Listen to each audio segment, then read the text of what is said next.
मैं अब दीपक जी के पास आती हूँ कि दीपक जी, वोट चोर गद्दी छोड़ और ये राहुल की जो बाइक रैली है, अब ये लोगों से कैसे कनेक्ट करेगी, और कांग्रेस के इंडिया अलायंस के प्रोस्पेक्ट्स आपको क्या लग रहे हैं? पहले आप इन विजुअल्स के बारे में बोलिए कि राहुल गांधी बाइक पर सवार जो आज उन्होंने रैली किया, अभी तक वो गाड़ी में और वैसे दिख रहे थे, आज बाइक चलाकर जो अरेरिया में उन्होंने मैसेज दिया है, वो क्या है आपके हिसाब से? जी। देखिए नीरू जी, राहुल गांधी जिस तरह जब भी कहीं आए हैं तो कॉमन मैन की तरह और बहुत ही साधारण तरीके से अपने को प्रेजेंट कर रहे हैं। चाहे वो भागलपुर हो, चाहे वो अररिया हो, चाहे गया हो, वो जिस तरह से लोगों के बीच कनेक्ट हो रहे हैं, तो लोग ये फिर कह रहे हैं कि राहुल गांधी बहुत ही इजी वे में आम आदमी से मिल रहे हैं और आम आदमी को जैसे कोई हाथ बढ़ा रहा है उसका हाथ भी पकड़ ले रहे हैं। तो एक ये जो रणनीति है इनकी, ये बाइक में एक जैसे टोपी लगा के वो युवाओं को दिखा रहे हैं कि हम यूथ है, यूथ फोर्स अगर एक साथ हो जाए तो फिर क्या से क्या हो सकता है बिहार में या देश में।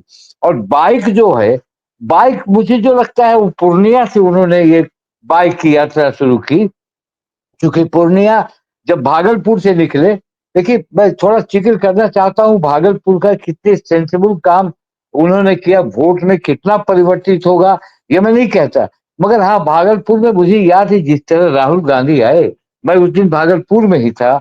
और राहुल गांधी याद करते हैं जब 89 में दंगे हुए थे तो उनके पिता राजीव गांधी को काले झंडे दिखाए गए थे भागलपुर में। मैं आया था, उस कवर करने आया था, उन दिनों में पटना से यहाँ आया था। तो मैंने देखा कि एक तरफ उनके पिता को काले झंडे दिखाए गए, उन्होंने और दूसरी तरफ हाथों हाथ उनको लेने की तैयारी हुई, और जो लोग रूठे थे वहां वो गए। जैसे सज्जादीन हजरत मौलाना फैसल वली रहमानी से मुलाकात की, जो कि भागलपुर के एक मुस्लिम समुदाय के बड़े नाम है और उनके पास हर लोग जाते हैं। और उनसे बातचीत करके ये कहा कि वो जो भूल हो गई थी वो भूल खत्म कीजिए। तो वो आने का भागलपुर में भी बहुत कॉमन मिला, कॉमन तरीके से मिले लोगों से, जहां भी रोका वो मिल के हाथ मिलाए सबसे। अमूमन ये देखा जाता है कि बड़े नेता जब आते हैं वो सिक्योरिटी के घेरे में होते हैं। राहुल गांधी को भी जेट सिक्योरिटी है, तो जेट सिक्योरिटी के कभी कभी तोड़कर भी आप उनको हाथ मिला लेना, कभी गाड़ी के बोनट पर बैठ जाना, कभी गाड़ी के ऊपर आ जाना, ऊपर से हाथ हिलाना। तो मुझे लगा कि एक कॉमन जो आदमी है, जैसे अभी सिद्धार्थ ने कहा कि मिडिल क्लास जो है वो मोटरसाइकिल पे और साइकिल पे चलते हैं, तो वो जो कॉन्सेप्ट है मिडिल क्लास सबसे ज्यादा परेशान है, तो वो सबसे मिल रहे हैं, सबसे बात कर रहे हैं। देखिए ये जो भागलपुर में मुझे लगता है कि 89 के बाद सबसे बड़ी भीड़ थी राहुल गांधी की। ये मुझे कहने में कोई गुरेज नहीं। भागलपुर बहुत इंपॉर्टेंट प्लेस था कांग्रेस के लिए, उन लोगों को एक तरह से अपने छाते में छतरी में लाने।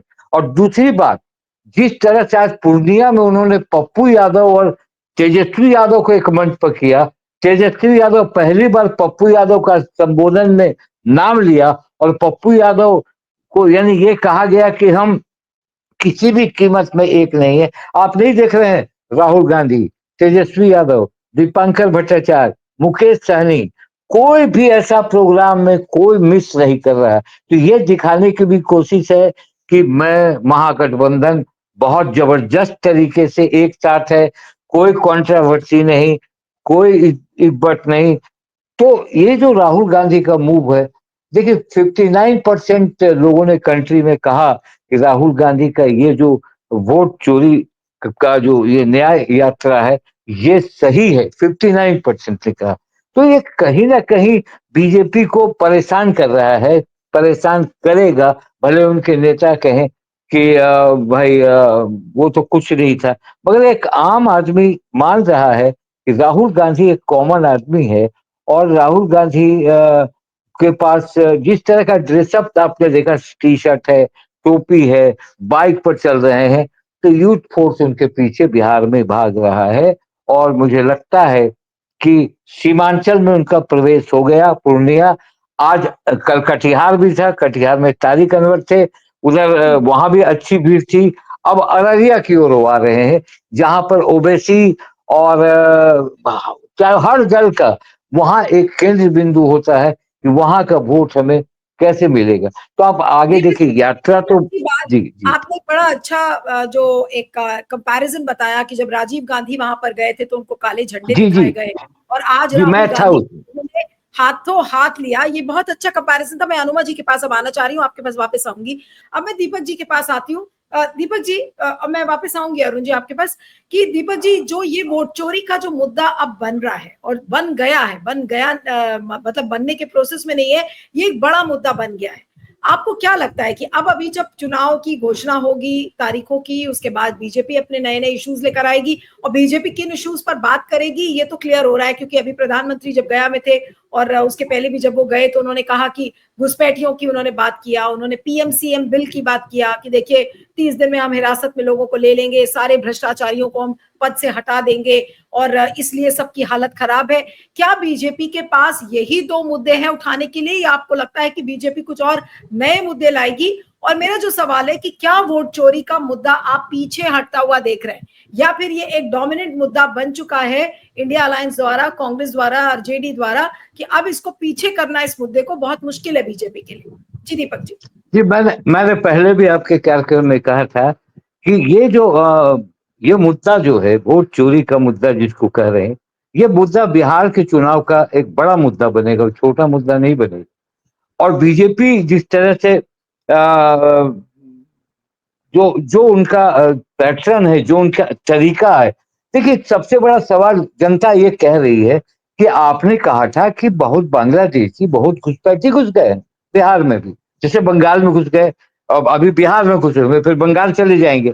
तो वो जो घुसपैठी घुस गए हैं, तो ठीक है, आपने कितने घुसपैठियों को 65 लाख में जगह दी है, कितनी घुसपैठी हैं, कितने लोग हैं, ये तो आप कम से कम वर्णित करेंगे कि हाँ इतने बांग्लादेशी पकड़े गए, इतने ये। देखिए ये प्रैक्टिकल था नहीं, ये बात समझ में नहीं आ रही थी। बांग्लादेश का बॉर्डर बिहार से मिलता नहीं, बांग्लादेश का बॉर्डर मिलता है बंगाल के आसपास। ठीक है, बॉर्डर तो आता है गवर्नमेंट ऑफ इंडिया का मतलब, और उस बॉर्डर से बिहार आ जाए तो बंगाल होकर बिहार आएंगे, पहली बात। बंगाल, बिहार का पर कैपिटा जो है 5,900 रुपये पर व्यक्ति आय है, और बांग्लादेश का पर व्यक्ति आय है 19,900। तो आप ये बताएं कि कोई 19,900 की जगह पर बिहार पे क्यों आएगा 5,000 पर? तो ये सवाल तो आम आदमी में इस बात का कि ये कितने घुसपैठे निकले और कितने, तो ये सवाल आपको देना होगा, बताना होगा कि आपने अभी तक बताया नहीं, उन्होंने कितने आया, मुझे मेरे संज्ञान में नहीं। और जहां तक रही बात चुनाव, अब कांग्रेस को इस मुद्दे से पीछे हट नहीं सकती, क्योंकि ये मुद्दा अब पैदल यात्रा होकर, गाड़ी से, मोटरसाइकिल से, और अभी फैलता जा रहा है चारों तरफ, जैसे बाढ़ का पानी फैलता है। अभी भी बिहार के उन इलाकों में पानी भरा हुआ, बाढ़ का पानी भरा हुआ, बीएलओ और डीएलओ नाव पर घूम रहे हैं, खोज रहे हैं। ये कौन सा मतलब है भाई? बीएलओ डीएलओ कहाँ से जाएंगे लोग उसको रेक्टिफिकेशन करने के लिए? एक सीधा सा सवाल है। अब जैसे 12 पार्टियों को आपने नोटिस जारी किया है, 6 राष्ट्रीय, 6 राज्य स्तरीय, कि आप जाकर मदद करें। तो फिर ये तो सवाल समझ में नहीं आता कि वो क्या मदद करेंगे। भाई उनको तो मदद करना ही चुनाव आयोग का काम है कि आपको हमने खाना बनाने का कॉन्ट्रैक्ट दिया तो खाना तो आप बनाएंगे, पैसा मैं आपको दूंगा। तो ये सारी बातें हैं। तो ये जो चुनावी मुद्दा है जिसको लोग हल्के ले रहे हैं, मैं अपने अनुभव से बोलता हूँ, समझता हूँ कि ये मुद्दा बड़ा मुद्दा है बिहार के चुनाव पर। और जब चुनाव के दिन नजदीक आएंगे, लोगों के जो वोट कटने शुरू हो जाएंगे, 65 लाख लोग विभिन्न जगहों पर जब आएंगे कि मेरा नाम कहाँ है, तो ये एक बड़ी परेशानी बनेगी राज्य सरकार के लिए, चुनाव आयोग के लिए, चुनाव कराने वालों के लिए।